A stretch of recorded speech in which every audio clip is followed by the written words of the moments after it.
Talmud. You know, it reminds me when they were doing a developers conference for Microsoft. So the CEO, the Jewish guy, I don't remember his name. He gets on the stage and he's like, developers, developers, developers, developers, developers, developers, developers, developers, developers. So by me, it's just the opposite. It's Talmud, Talmud, Talmud, Talmud. Like the Talmud is the most remarkable teaching because it gives you all of the rest of the story that's required to understanding Torah. If a person doesn't have a connection with Talmud, it's very difficult to make any sense out of it doesn't make to make any sense out of the Torah. It's very difficult. So the Talmud gives us an insight that we learn so many beautiful things in the Talmud. I mean, all of the guidance of Torah is through the lens of the Talmud. So let's begin. We are on Chaf Beis Amud Aleph on the 22a. We are on 22a in Tractate Shabbat. Last week we talked about the positioning, the location of the menorah, where it should be placed. We discussed it should be placed on the right side of the doorway, on the left side of the doorway, because you have the mezuzah on the right and you'll have the menorah on the left. And like this, when we walk into our house, into our homes, we will be encircled, we'll be surrounded by mitzvahs. We have the mezuzah on the right, the menorah on the left. That's beautiful. Also, we discussed that it shouldn't be too high or too low. It shouldn't be, so high that you can't see it looking up. It's like 4 stories up, it's 40 feet up, or too low that it can catch onto to something and make a fire. So these are things we need to be cautious about. Just as a general side note, Hanukkah is great. Hanukkah is beautiful. There's a danger if people aren't careful with lighting a menorah and leaving it unattended. There's stories, sadly, every year of houses burning down because of fires that started by a menorah, catching onto a drape or catching onto the wall or catching onto the tablecloth or whatever it is. It should be very, very very carefully placed in a safe place by the window so that, and ensured, hopefully, that it's not going to catch on to anything else. Generally speaking, I think it's a good idea not to leave a fire burning without anyone at home, so that someone should be monitoring it regularly. Okay, the Gemara presents another exposition.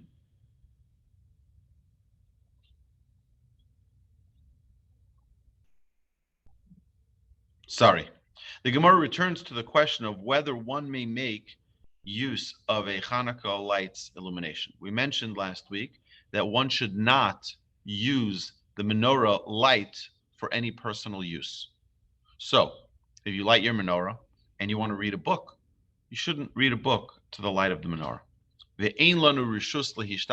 We don't have permission, we don't have the right to use the light of the menorah for our own personal use. The only purpose of the menorah is to look at them, to gaze upon them. Our sages, the Hasidic masters, tell us that the light of the menorah has incredible power of spirituality to infuse us with holiness through our eyes. There are many, many important lessons that the Hasidic masters delve into. What is the depths of the whole holiday of Hanukkah? Very, very important lessons. Hopefully we'll get to them in the coming weeks. Amar Rav Yehuda, Amar Rav Asi, Amar Rav. Rav Yehuda said in the name of Rav Asi, who said in the name of Rav, Asur lehartzos ma'os keneged ner Hanukkah. It is forbidden to count money opposite the Hanukkah light. Right? There is a dispute between the earlier commentaries as to whether or not Rav Asi takes issue with Rav, whose ruling above was attributed to his holding that it is forbidden to make use of the Hanukkah lights illumination. The Baal Hamor, one of the commentaries, understands that Rav prohibited use of the Hanukkah light even to perform other mitzvahs. So what's if I'm using the Hanukkah light to give charity, to count money to give charity? So that's doing a mitzvah. According to the Baal Hamor, it shouldn't be used for that.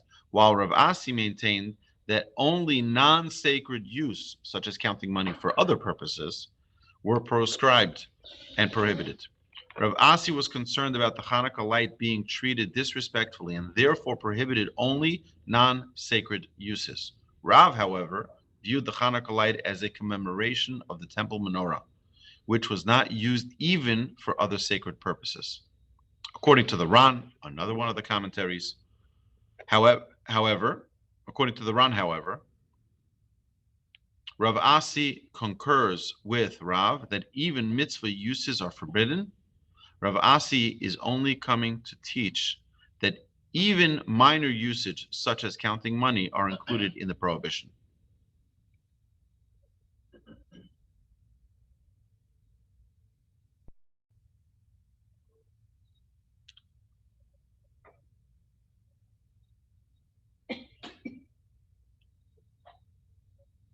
Okay, so now the Talmud goes on to bringing different proofs from other areas as to whether or not you can or cannot use the menorah light for anything else. But I don't want to get into it too much because it's a lot of technical discussion back and forth on different comparing and contrasting different areas of the Talmud. If you like, we can do it, but it's not. I want to pass it if possible and move on to a little bit further down the page of 22a in Curated Shabbat. The Gemara elaborates further on the requirement to act respectfully towards all mitzvahs. We have to have a proper respect for all mitzvahs. I'll give you an example. So sometimes people wear a tallis and the tallis is dragging on the floor. The strings are dragging on the floor. That's disrespect to the mitzvah. It's a special mitzvah, a commandment in the Torah that any four-cornered garments needs to have tzitzit. It needs to have the fringes on it. And having it drag on the floor is disrespect to the mitzvah. If someone is wrapping tefillin, right, the straps of the tefillin shouldn't go on the floor. You can put them on the table, because while you're turning them around your hands, they could be, on the floor. Try to avoid that because it's not respectful for a mitzvah. Now, is it a prohibition? No. Does it make it unkosher? No. But to have the proper respect for a mitzvah.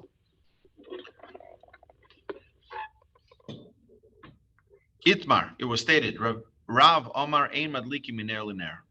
Rav said that we may not kindle from one Hanukkah light to another Hanukkah light. Shmuel Omar Madliki. And Shmuel said that you may kindle in this fashion. Rav Omar Ein Matir and Tzitzis Mi Beged Lebeged.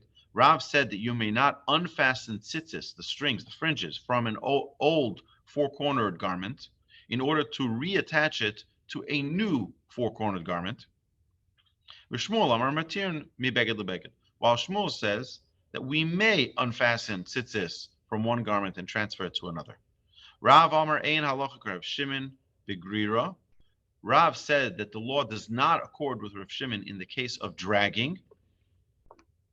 The Gemara will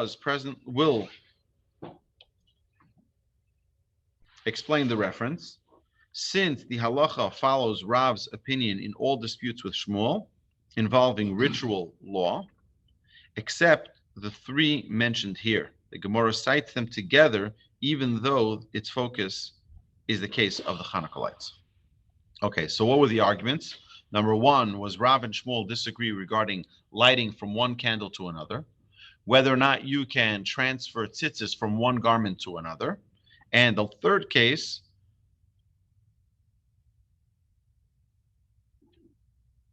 Amar Aryeh.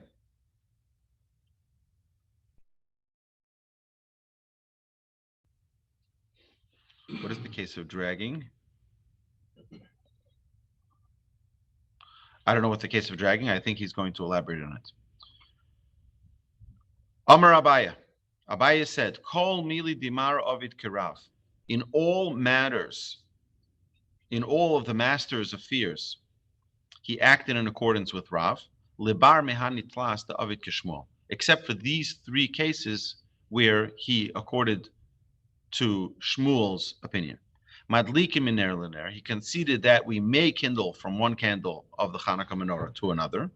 Umatir mi beged lebeged, and to transfer a new garment, the tzitzis from the old garment to the new garment. Halacha Rabbi Shimon begrira, and the law does accord with Rabbi Shimon in the case of dragging. Tanya. Again, I don't know what this dragging case is. He doesn't bring it down. He doesn't bring that as a. Let me see what.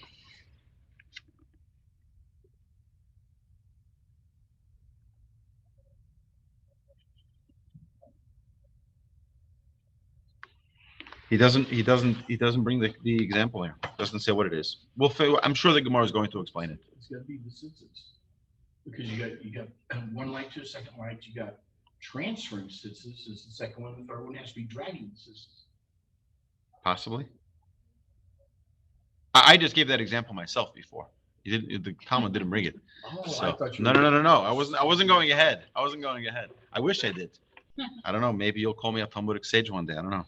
But either way, the Tanya, it was taught in the Brisa. Reb Shimon Omer, Reb Shimon says, Gorer Adam Mita Kisei Vesafsol. Here's the dragging case. You ready? Mm-hmm. A person may drag a bed, chair, or bench across the ground on Shabbos, ubilvad shelo yiskaven lasos charetz, so long as he does not intend to make a furrow.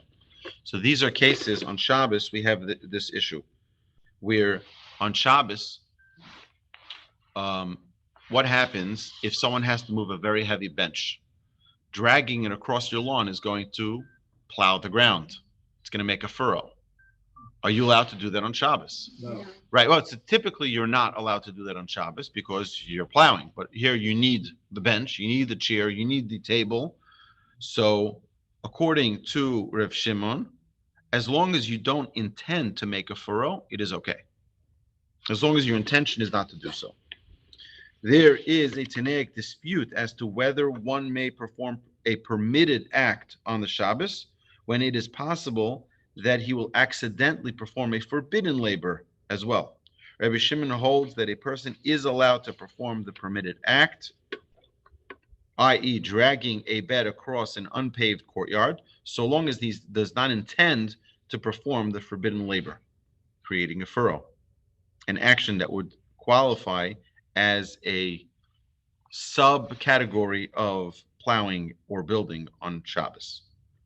Rav Yehuda prohibits the performance of the permitted act in such a case. Abaye informs us that Rabbi Bar Nachmani concurs with Shmuel's acceptance of Reb Shimon's opinion as law. Okay, so now the Talmud continues. The Gemara now discusses the reason for Rav's stringent opinion in the first of the disputed cases, which is about lighting from one candle to another. So you have a menorah. Can you light from one candle to the other? Now, we know the end of the story already, right? What do we know? Use the shamash. The shamash is the 9th man on the team, right? We have 8 candles of the menorah. We have an extra one, which does what? That is the guide candle that we use to light the others. But what's if you didn't have it? That's the solution. That's the answer. But what happens prior to having a shamash? Before this was instituted to have the shamash so that you not come to use from one candle to the other, you had a problem. Okay, and that's what the Gemara is talking about. The Gemara, okay. Yasiv ahum rabbanon kamei de Rav Ada bar Ahava. One of the rabbis was once seated before Rav Ada bar Ahava. V'yasiv v'ka'omar. And while seated there, he said, Time of the Rav Mishum Bizu Mitzvah. Rav's reason for prohibiting kindling from one Hanukkah light to another is because the action demonstrates disrespect for the commandment. Amar Lahu Rav Ada bar Ahava thereupon said to the assembled sages, Lo sitzaitzu lei. Do not listen to him. Time of the Rav Mishum de Komakrish Mitzvah. Rav's reason for ruling stringently not to light from one candle to another is because such a method of kindling appears to diminish the mitzvah object. It diminishes the mitzvah. You're using what is supposed to be a light to be as your lighter, as your match. Right? It's supposed to be the light, and instead you're using it as a match. Okay? It appears as though one is dimming the flame of the Hanukkah candle by drawing out some of its oil when it ignites the chip with the light's flame. So the light that you lit for the menorah now is being a little diminished when it lights something else. And that dimming of that light for even 1 millisecond before it regains its strength is a disrespect to the Hanukkah light. Okay? Yeah, I'm sorry. It also seems like if you don't have that one candle, then you're relying on man to light them each time. But if you have that one candle, then that symbolizes. So let me ask you a different question. Let's say you used a different candle to light them all. But now one of the candles went out. How do you relight it? Do you use the candle right next to it and just relight it? No, because that would be diminishing the honor and respect of that candle. Relight the shaman. So there we go. So that's where it would come in, to use a different candle as the shamash to reignite the one that was extinguished. According to Rav Ada, yeah? You had a question? If you have an oil, no, then you need a candle to light the different oil. Or a long stick like this. Yeah. Okay. Right. Well, Well, here's the case. In this case that they're talking here, they had oil. They didn't have the wax. They had the regular oil menorah, and they had to tilt the glass, and while it was lighting up the next light, it's using up more of its oil, diminishing its light. So that's I think the disrespect that they were referring to, the disrespect to the mitzvah. But the commentaries here say, according to Rav Ada bar Ava's explanation, Rav and Shmuel dispute only the question of whether kindling from light to light gives the appearance of diminishing a mitzvah. Does it give the appearance of diminishing a mitzvah or not? However, Rav Ada bar Ava holds that both Rav and Shmuel agree that one may not kindle from light to light in a disrespectful manner, such as by means of a wood chip. So if you take a wood chip and you light from one candle to the next candle, it's just a disrespectful manner in which you're extending that light. It's very interesting because our sages teach us that a mitzvah is like a candle. Why? So here's the most amazing thing. When you give someone else the opportunity for a mitzvah, we always think that it's a zero-sum game. So there's a limited amount of reward that's going to be distributed, and now you got to split it between yourselves. So imagine like a pyramid scheme, right? So it's only this amount, this much money, and now what are you going to do? That's how much there is. However, that's not the way it works in God's world. That's right. Every time you do a mitzvah, and every time you have someone else do a mitzvah, you inspire someone else to do a mitzvah, guess what happens? Now, one didn't become 50 each, right? The 50 cents each from the $1. Now the $1 became $2. Now you each have one. And now that continues to expand with each person that does a mitzvah. So if you inspire someone, you teach someone how to do something that's a good deed, that's a mitzvah, guess what? You get the reward for the mitzvah that they performed. That's amazing. I say that we need to be hoarders of mitzvahs. Hoarders. Non-stop. Giving them away. What? Don't hoard it, give it away. That's No, what I'm it's saying, how do you hoard mitzvahs? By giving more opportunities for people to do mitzvahs, because you get that interest. You get the principle and you get the interest. It's an incredible gift. Where do we learn that from? We've said in the beginning, it's compared to a candle. Because if everyone is standing around holding a candle, and I take from my candle and I light your candle, what happens? Now we both have a candle. Right. And then the next candle, we still, my candle wasn't diminished because I lit your candle. And that's the same idea of a mitzvah. You don't extinguish the mitzvah that was done. You don't minimize the reward either by giving someone else an opportunity to do a mitzvah. On the contrary, you get the reward as if they did it. So why is it disrespectful then if you do that on the menorah? So he's saying that the way in which it's done needs to be done respectfully, but also when something is done for a mitzvah, it needs to be staying as a mitzvah, meaning it needs to stay with its proper usage. I'll give you an example, okay?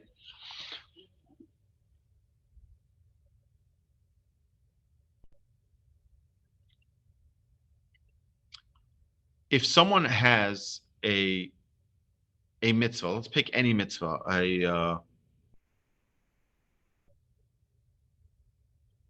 there's a mitzvah to honor a king. Okay, a mitzvah to honor a king. If the king has to go and clean up the floor, that would be disrespectful, right? Why? Because that's not your job, right? Yeah, but I'm just a human being, right? But it's still, that's not your job. That's not where you need to be dealing with. That's not what you need to be dealing with. There's other people who can do that. When we light a menorah, the menorah is the king right now. And using that menorah to light another candle, you're making him sort of a servant to do a job that's not his job. He's the king. He's the mitzvah. I see. Okay. You understand? You don't use him as a vessel to do other things. That's the dispute that they're having here in the Talmud of whether or not you're allowed to use it or not. Got it.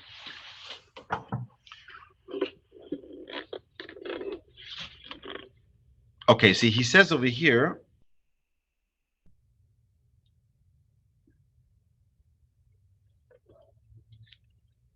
my benayu. What is the practical difference between the two sages' opinions?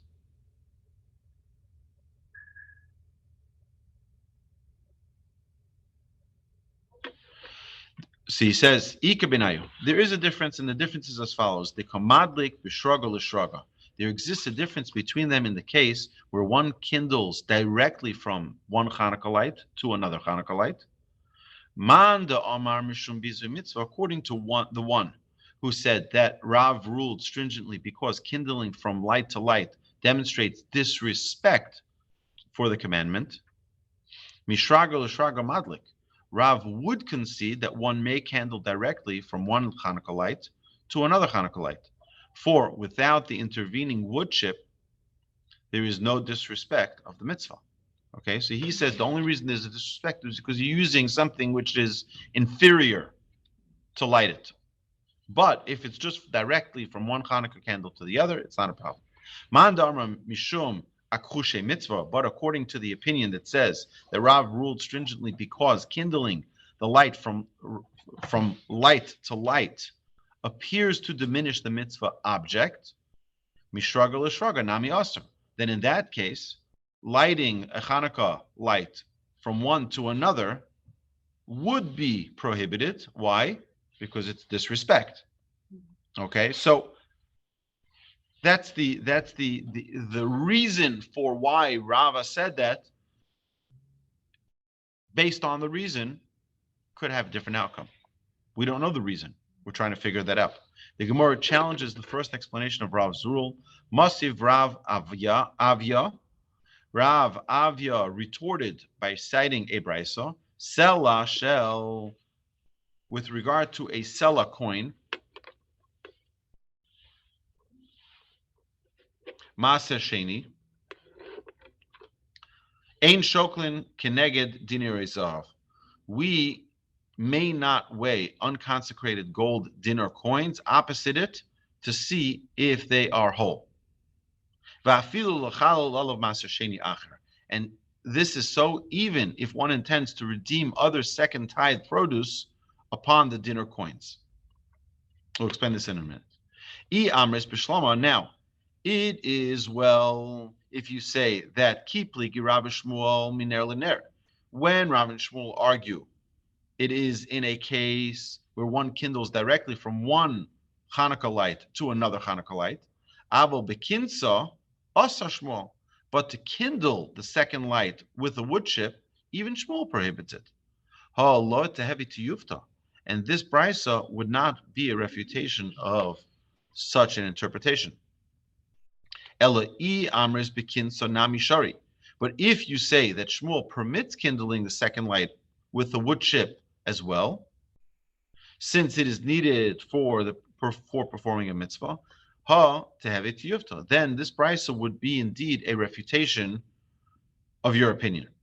So, I mean, this piece of Talmud is getting a little bit out of what I'm trying to get to, but the idea here is, what is the proper conduct for a mitzvah? What is the proper conduct for a mitzvah? When you do a mitzvah, the idea here is that you're supposed to recognize that this vessel, this mitzvah, is a tool to bring you closer to Hashem. That's the tool. Because it's a vessel to bring you closer to Hashem, it requires the proper respect, the proper honor, the proper dignity. It's an amazing thing. You see, the Sephardic Jews understood this. They understand this. And the way they respect the mitzvah is really, really special. Is, for example, if they see a kippah, a yarmulke on the floor, or they take it off, they put it on, they'll give it a kiss. Why? Because it's a mitzvah. They have a special respect for a mitzvah. And at the end of what the Talmud's trying to derive here is that when someone lights a menorah, it's a mitzvah. It's a tool through which we connect to God on a higher level. In which case, it demands of us to give it due respect. Okay, and not to use it as a vessel through which we are going to be busy lighting other candles or doing other things. Okay, that's the bottom line.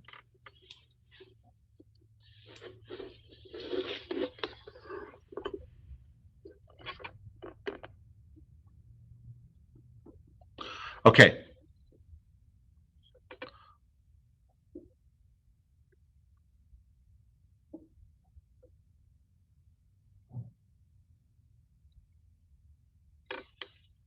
Okay, the Gemara now we're gonna move a little further down the Gemara.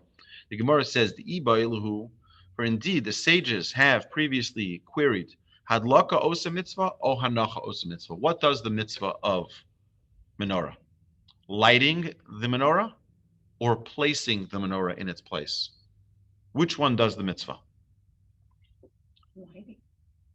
So if I light it in the wrong place, does that count? How about if I place it in the right place but don't light it? That doesn't either count. No. So we need. Let's see what's going on over here. So the Gemara attempts to answer this question of whether kindling or placement is the primary mitzvah act. Kindling or placing? Tashma, come learn.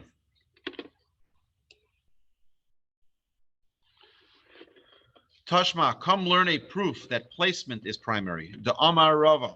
Rava said, Haya tafus ner Chanukah va'omed. If one was standing and holding his Chanukah menorah, his Chanukah light, from the time he kindled it by the doorway until it went out.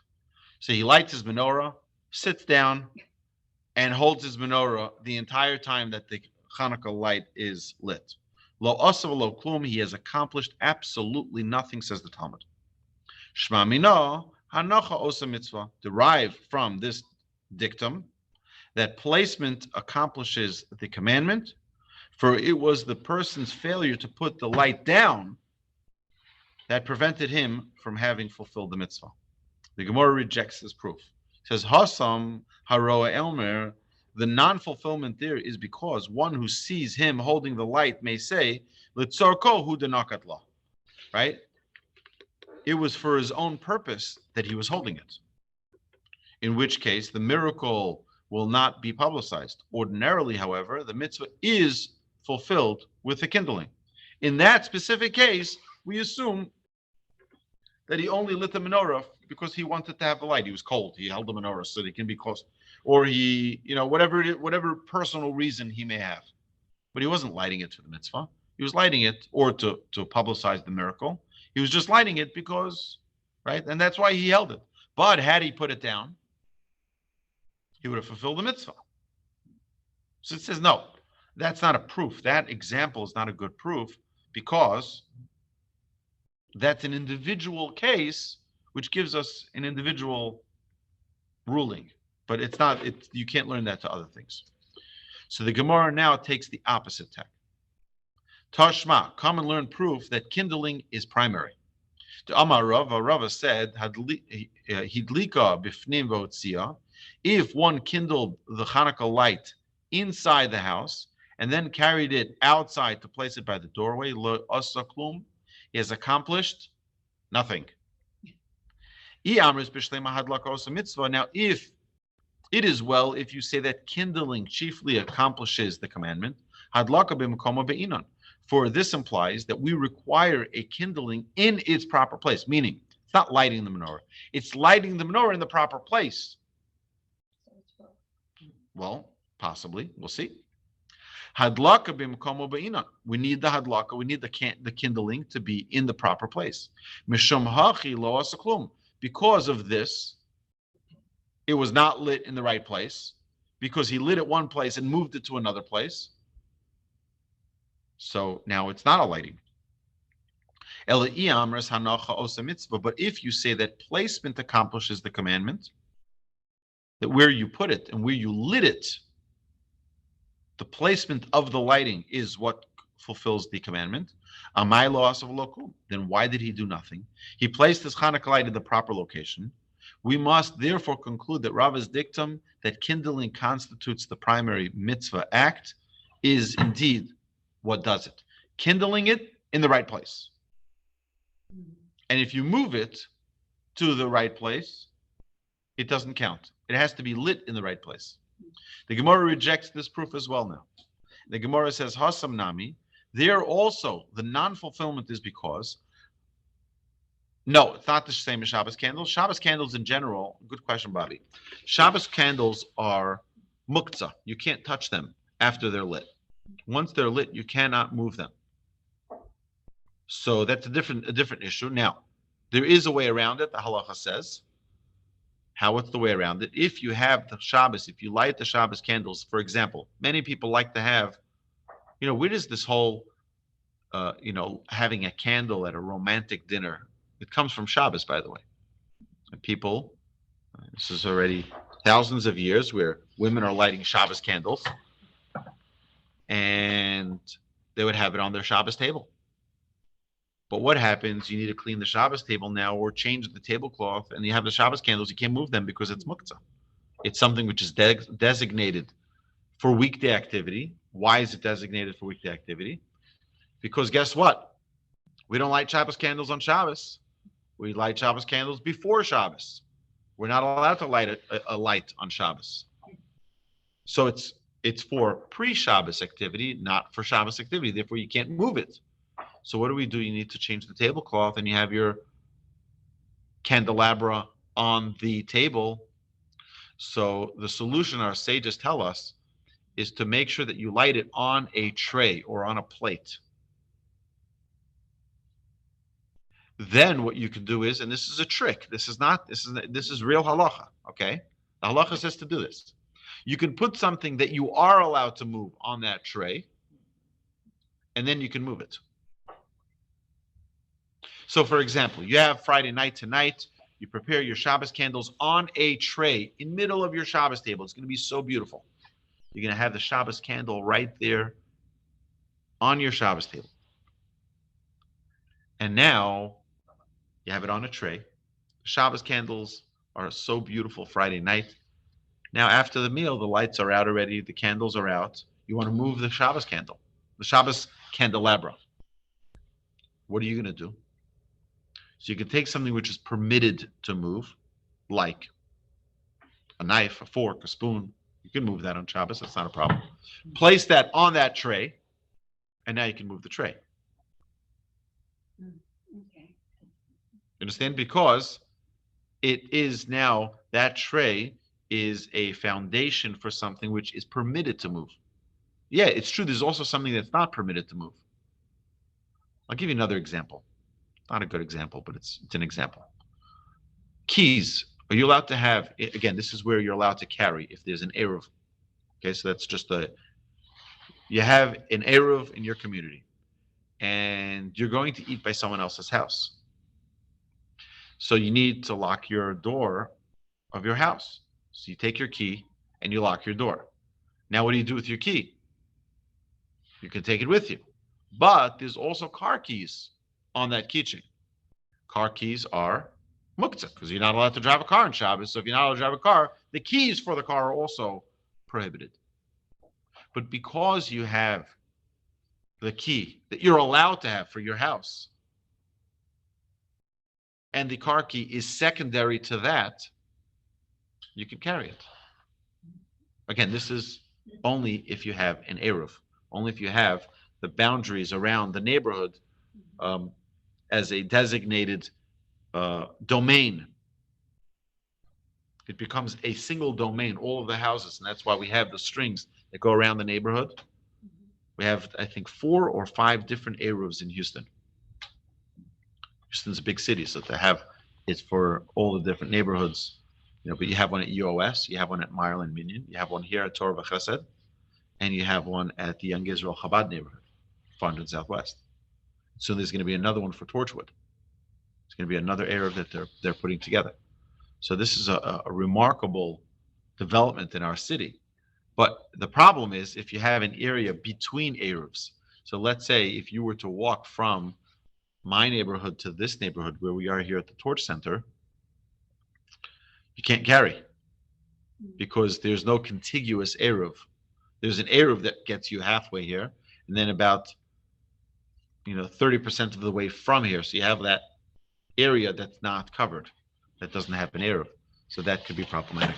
Now in Houston, another gift that we have, it's not the topic of our conversation about Eruv, but we have a great gift in that the way the phone wires are constructed in Houston is very, very helpful for Eruv. Okay, yes. What happens if you have one Eruv that goes to, say, Braeswood, and then another Eruv that starts at Braeswood and goes north of that? Is that you're crossing from one Eruv to another? Well, as long as there is a contiguous. Okay. It doesn't have to be, it's like as long as it's contiguous, it doesn't make a difference. Okay. That one ends here, one starts there. That's fine. But if you have an area which is not covered by the north Eruv or the south Eruv, you have this like 50 feet of no Eruv. That's problematic. That becomes a problem. One stops at one side of the street. Right, and the other starts at the other side of the street, right? Well, hopefully whoever puts that together will think And it's into it. expensive to change the Eruv, isn't it? Well, yeah, it only gets expensive because you have to actually rent machinery. You have to rent a truck that has to be lifted up. You have to go all the way 40 feet up in the air and make sure that it's properly, because you need to have a lechi and a korah. I don't want to get too much into this, but you have to have the beam that goes vertically, and then the string or the wire that goes from pole to pole. Okay, so now you have the 2 poles here, and you have the string that goes. Now, the way in which it has to go is that it has to be from the top of it, from the top of the pole. It can't be on the side of the pole. It has to be from the top of it, a way in which that it's like a doorway, so to speak. So you can't use the existing. So you could use the existing, but you have to ensure that each one is done properly. You have to make sure that if it does come, sometimes it does come from the side. So that's also, you have a solution for that as well. If you have, okay. So here's our pole, here's our horizontal pole. And then the City of Houston electrical pole, right? and then you have the electrical wire that just comes out of the side. So what do you do now? Comes out of the side. So you can't use this. It has to come out from the top of the pole. And you go one side. So what you can do is you can weld a piece of metal here that is beneath the pole, and that way it makes it as if it is coming out from the top of the pole. Understand? That makes sense? Does the welded piece have to go all the way up? No, it does not have to go all the way up. It has to be a certain height, and then it's considered as if it goes all the way to the heavens. So if the telephone wire and the electrical wire happen to be set on the top of the pole, It's that perfect. be used as- Yes. If it's set on the top of the pole, it's perfect. You don't have to do anything. You wouldn't have to string your own. You could just use that. Correct. You could just use that. And Houston is good for that. The roads might not be so good, but the Eruv is much easier. But still, you have to have a rabbi go through the entire area ensuring. Now, if there's down phone wires, got a problem. I remember I used to be in charge of the Eruv of one of the neighborhoods in Monsey, New York. Now, Monsey has its own Eruv, the big Monsey Eruv. It goes all the way around the whole city. But you also have, each neighborhood likes to have their own, just in case that fails or whatever. You know, it's like, so they hired me to be the Eruv checker every Friday. And I would go, I was a single guy, and I was like, I had a car, and I was like, okay, I'll do it. Why not make some side money? I learned the laws of Eruv, and I went around the community. It was, some of it went through a forest, and it was a complicated, some houses had to go around. Okay. I got a phone call one time about 30 minutes before Shabbos that a tractor trailer came into the neighborhood and knocked down the main wire heading into the community. Now, there's another problem, is that how would people know if the Eruv was up or not? There'd be a notification that was put on the phones. It was before we had emails and text messaging, right? Like you have today. Today you can just text everyone in the group, Eruv is up, everything is great. But that wasn't the case. So they had a hotline, and the hotline would start, let's say, at 12 o'clock. As soon as I called the rabbi, I told him Eruv is good, Eruv is up, it's repaired, I fixed it, everything is good. So then it was notified on the hotline, Eruv is up and everything is fine. But already that notice went out that the Eruv is up, and now 30 minutes before Shabbos, the Eruv is down. Eruv is very, very clearly down. Biggest problem is that it was a very snowy day, and it's freezing cold. But the cold, fine, we'll get over the cold. But it's 30 minutes before Shabbos, so I ran to that. I got notified about it. I ran there and got out the ladder and got out the rope and got out the string and everything, and had to restring it, go across that main entrance to the neighborhood, and get back up on top to the second pole, restring the whole thing, so that people won't desecrate Shabbos unknowingly, because they already heard on the hotline that it's up. It got knocked down 30 minutes before Shabbos, and it's a miracle it's 30 minutes before Shabbos, because if it gets knocked down on Shabbos, you can't fix it on Shabbos. And everyone will be carrying and desecrating Shabbos when there's really no Eruv. It's a problem. So it's not our topic of discussion, but it is, because it's Torah. But it really is an amazing set of halachas and laws you have to have, that the people inside that neighborhood all agree and are all willing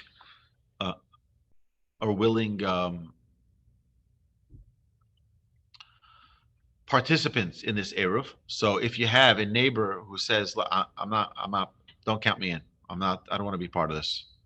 So you have to go around their house, right? There's a lot of interesting dimensions to this halachos. Yeah, well, if there were a lot of individual Eruvs within this big Eruv, wouldn't that solve the problem for most of it? Yeah, but there's a reason that they have their individual Eruv, is because they don't rely on that big one, right? That's what I said. That would solve the problem. Right. But if they relied on it, Most- they wouldn't need it, right? That's true. Is there a limit to how large an Eruv can be? Yes. The limit is how many people are going to be are living in that city. So there's an interesting halacha that Rabbi Moshe Feinstein writes in his response, so that New York City can never have an Eruv. So any part of New York City that's called New York City cannot have an Eruv. And the reason is because the halacha says that you can never make an Eruv through a public thoroughfare. What is the definition of a public thoroughfare? A place that has more than 600,000 travelers a day through it. Because New York City has way more than 600,000 people driving in and out of it every day, it's considered a public thoroughfare, and you cannot place an Eruv on New York City, even though it's not an area of in Brooklyn, right? But it's the 5 boroughs of New York City. So you have Brooklyn, Manhattan, all of the other Queens, and I believe Staten Island, and is Williamsburg? No, Far Rockaway is not. It's part of Long Island. I think it's Williamsburg. I may be wrong, but either way, the 5 boroughs. I hope this doesn't go online. They'll be like, right? But right, so you have the 5 boroughs in New York City. All of those 5 boroughs fall into the category of being part of New York City, and therefore the vast majority of New York City Jews do not hold of any Eruv. Now, the Hasidic community never accepted the rulings of Rabbi Moshe Feinstein, and their halachic decisor said that it's not a problem in their areas. As long as in their area you don't have that thoroughfare, it's a different halacha, and he made that differentiation. So they accept that, and therefore in the Hasidic areas of the community of New York, they'll have an Eruv, and in the non-Hasidic, there's no Eruv. Sorry. But again, everyone should follow the ruling of their own bona fide Torah observant rabbi. So when you were a kid in Brooklyn, what did y'all do? We didn't have an Eruv. So we never carried. When we lived in Brooklyn, we did not carry. That's correct. And we had an Eruv in our own property. So that you can do, just your own home. We had just like right by our own home, but you can't have a public one for the community. We don't have to carry inside your house anyway. In your house, yeah, that's your own domain. Yeah, you're talking about from domain to domain. You couldn't go out into your yard and carry. You couldn't go into your yard. That's correct. But your yard private? But it has to be cordoned off. Well, So right. So if you create your own right around your property, fence around your property, that would be fine. In your property. But now going to your neighbor's property, that's already problematic. But if you're in like in a high rise where you have 20 or 30 units. In a building, that's fine. It's still private property. Right. Yeah. Right. That would most likely be fine. Even though each individual apartment is its own private domain. The public area. It is still I don't know. not a public thoroughfare. Again, I'm not proficient in these laws enough to give a halachic ruling, so please don't run around saying. Is there a rabbi locally that does that here? Yeah, so there are many rabbis that do it, but again, the issues are very different in different areas. So in an open area where you have campgrounds, it's different than in an inner city. Because I was just selfishly speaking about the Eruv, that we have one that comes close to our community, but. Were you talking about here in Meyerland? Yeah. Yeah. I think you once said that what defines a public thoroughfare is the number of vehicles on it in a day. And of course, that's why New York City, which has such heavy traffic, every street is a public thoroughfare. Right. Whereas we might have a neighborhood like the one next door to this, we don't have nearly that same amount anywhere in that neighborhood. So most of the streets, although they're technically public, they're still a private thoroughfare according to halachic law, because right. So it doesn't also exceed the number of cars. Right. So also you also have your own thoroughfare. private homeowners association, which creates its own block. It's like its own city. The homeowners association has its own regulations and has its own rules. So I think that also breaks up the city. You also have Bel Air right in the middle of Houston, which is its own city. So you have all of these breakups of this larger domain that now becomes compartmentalized. Well, more than 600,000 cars go through the West Loop every day, right through Bel Air, so. Well, that's So, true. But on each side, it doesn't. Yeah, interesting. All right, my dear friends, we're going to stop here. A little interesting. And hopefully next week we'll have a new piece of Talmud that will hopefully give us more insight into the laws of Hanukkah. I have one question about the dragging thing. Mhm. You're not allowed to drag, but you're allowed